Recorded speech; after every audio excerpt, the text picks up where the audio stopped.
America దేశంలో జననాల rate తగ్గిపోతుందని America ప్రభుత్వం దృష్టి సారించింది. ఈ క్రమంలో ఎక్కువ మంది పిల్లలను కనేలా ప్రోత్సహించేందుకు ట్రంప్ యంత్రాంగం ప్రతిపాదనలు రూపొందిస్తోంది. ఇందులో భాగంగానే బిడ్డకు జన్మనిచ్చిన ప్రతి మహిళకు $5,000 బేబీ బోనస్ వంటి అంశాలపైన అధికారులు కసరత్తు చేస్తున్నట్లు అమెరికన్ మీడియాలో కథనాలు వెలువడుతున్నాయి. ఈ నేపథ్యంలో అమెరికాలో జననాల రేటు పెరిగితే జనాభా పెరుగుతుంది. జనాభా పెరిగితే ఓ 20-30 ఏళ్ల తర్వాత అమెరికన్లకే ఉద్యోగాలు సరిపోవు. మరి అప్పుడు అమెరికాకి ఉద్యోగాల కోసం వెళ్లే మన ఇండియన్స్, ఇతర దేశాల వారి పరిస్థితి ఏంటి అనేదే ఇప్పుడు చాలా మంది ప్రశ్న. తగ్గుతున్న జననాల రేటును అధిగమించేందుకు అవసరమైన ప్రణాళికలకు సంబంధించి వైట్ హౌస్ లో ఇటీవల అంతర్గతంగా ఒక కీలక సమావేశం నిర్వహించారంట. సంతాన సాఫల్యం పైన మహిళలకు అవగాహన కల్పించి బిడ్డలను కనే మహిళలకు, కుటుంబాలకు ప్రోత్సాహకాలు ఇవ్వాలని చర్చించారంట. ఇందులో భాగంగా బిడ్డకు జన్మనిచ్చే ప్రతి అమెరికన్ మాతృమూర్తికి బేబీ బోనస్ కింద $5,000, పన్ను మినహాయింపుల వంటి అంశాలు ప్రతిపాదించినట్లు తెలిసింది. అయితే వివాహం చేసుకున్న లేదా పిల్లలున్న వారికి ప్రతిష్టాత్మక స్కాలర్షిప్లలో 30% స్లాట్లు కేటాయించాలనే ప్రతిపాదనలు ఉన్నప్పటికీ వీటిపైన కొంత వివాదం నడుస్తున్నట్లు సమాచారం.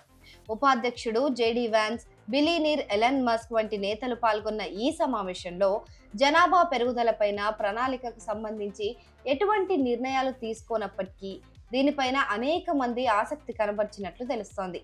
దేశంలో తగ్గిన బర్త్ రేట్ పైన పలు సందర్భాల్లో ప్రస్తావించిన జేడీ వ్యాన్స్ కూడా నాగరికత అంటే కల్చర్ సంక్షోభం కూడా తలెత్తే ప్రమాదం ఉందని ఆందోళన వ్యక్తం చేశారట. మరోవైపు ఎలన్ మస్క్ కూడా అధిక సంతానానికి మద్దతు తెలుపుతున్న సంగతి మనకు తెలిసిందే. ఆయనకి ఇప్పటికే 14 మంది సంతానం ఉన్నారు. అమెరికాలో 1990ల నుంచి జననాల రేటు క్రమంగా తగ్గుతూ వస్తోంది. సిడిసి నివేదిక ప్రకారం 2023లో సంతానోత్పత్తి రేటు 1.62గా ఉంది. రీప్లేస్మెంట్ రేటు కంటే చాలా తక్కువ ఇది. పెరుగుతున్న జీవన వ్యయం, శ్రామిక రంగంలో మహిళల భాగస్వామ్యం పెరగడం, సామాజిక విలువల్లో మార్పులు వంటివి ఈ తగ్గుదలకు కారణంగా నిపుణులు చెప్తున్నారు. అయితే ఇప్పుడు మళ్ళీ అమెరికా జనాభాను వృద్ధి చేయాలని చూస్తోంది. ఒకవేళ అలా చేస్తే ఇమిగ్రేషన్ రూల్స్ లో భారీ మార్పులు వచ్చే అవకాశం కనిపిస్తోంది. అమెరికన్లకే ఉద్యోగాలు సరిపోవట్లేదు కాబట్టి ఇతర దేశస్తులు అమెరికాలోకి అడుగు పెట్టొద్దని చెప్పే ప్రమాదమూ ఉంది. ఆర్థికంగా అభివృద్ధి చెందిన దేశానికి పునాదులు వేసింది మనలాంటి ఇమిగ్రెంట్సే. అలాంటిది భవిష్యత్తులో మన వాళ్ళకే అక్కడ ఉద్యోగాలు లేకుండా పోయే పరిస్థితి వస్తుందని మనోళ్ళు చాలా మంది భయపడుతున్నారు. కానీ నిజానికి పరిస్థితి అలా ఏం ఉండదని నిపుణులు చెప్తున్నారు. ఇప్పటికే అమెరికా, యూకే, కెనడా వెళ్లే ఇండియన్ సంఖ్య చాలా తగ్గిపోయింది.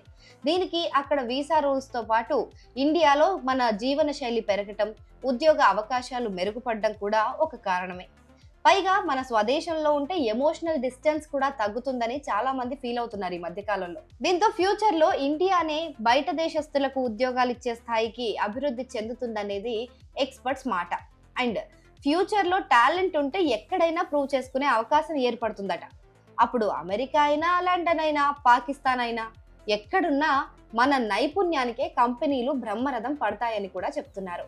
సో ఎక్కువ శాలరీ కోసం అమెరికాకే వెళ్ళాలన్న కలలు ఎలాగో తగ్గిపోతున్నాయి. ఒకవేళ వెళ్ళాలనుకున్నా సరే టాలెంట్ ని బట్టి అక్కడ కూడా ఉద్యోగ అవకాశాలు ఉండనే ఉంటాయి. కాబట్టి అమెరికాలో బర్త్ రేట్ పెరిగినా తగ్గినా మనకు ప్రాబ్లం ఉండదు.